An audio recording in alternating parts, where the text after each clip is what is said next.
And I think most people in the community had a feeling as to what the situation actually was, but you guys never made it public until a little while later. And then obviously there's this recent development of allowing pANcada to explore options, following quite some drama last year, contract jail, evil geniuses, all this type of stuff. So yeah, I guess speak a little bit on those two pieces.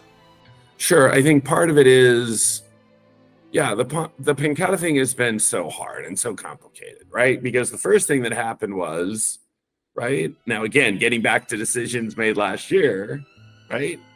Because the one thing that happened about 23 was because 22 was so bad, we were like, okay, let's bring in someone who was successful. Let's give them the authority and let's follow their game plan, right?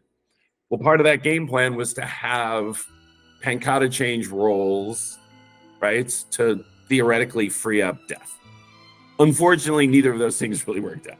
So pANcada was always kind of behind it. And of the things I would get roasted about by fans, the number of people who would DM me the meme and it would be Messi is playing goal.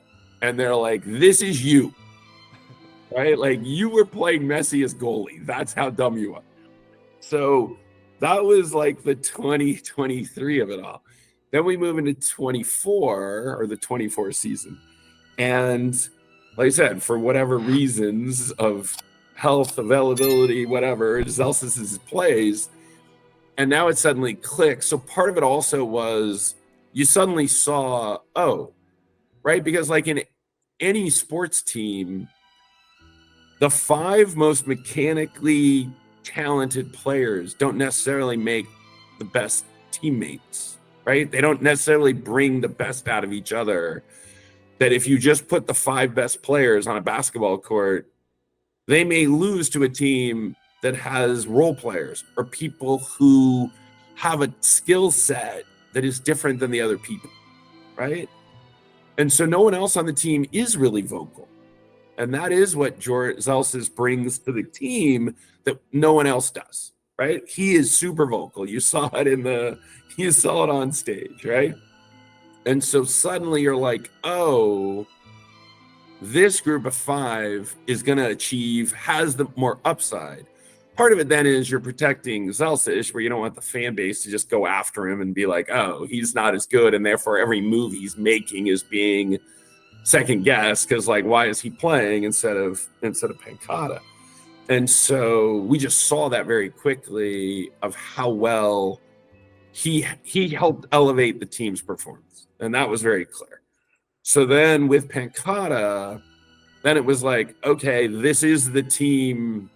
This team has now come together. However it came together, it's come together. And like I said, we then went and won in Korea. So then we started talking to him about the potential role and was he interested to embrace being the 6th man, or would he rather be a starter? His ambition obviously was to be a starter for us. And then saying, okay, that obviously right now, given how well this team is competing, we're just gonna we're gonna go with this 5. You can start to explore other options. And so I think now there's been a lot of talk about the conversations with Furia. We were not directly involved, but we were very clear to say to him, we're not going to request a buyout. Like, this is no fault of yours that you're in this situation. So we're not going to ask for a buyout because this isn't, like I said, this isn't his fault. So then getting back to your comment about leaking, it was like, okay, now that there's going to be conversations going, it just felt like it was a best time so that also other teams would know he was available if they wanted to pursue him, to just make that announcement to the community that said, we're making him available. There will be no buyout. Because again, like I said, his story with Sentinels is just such an unfortunate one, right? Of he wasn't obviously a native English speaker. He joins a team competing in English. He's asked to change his role. And then he ends up losing his job because of the performance of the team with Zellsis on it. Well, none of those things are his fault. So it didn't feel appropriate for us to basically say, we're not playing you, but we're looking for someone to pay us to take you. So that was how that all evolved. Yeah, that's totally understandable, and better decision making than many organizations make, I fear.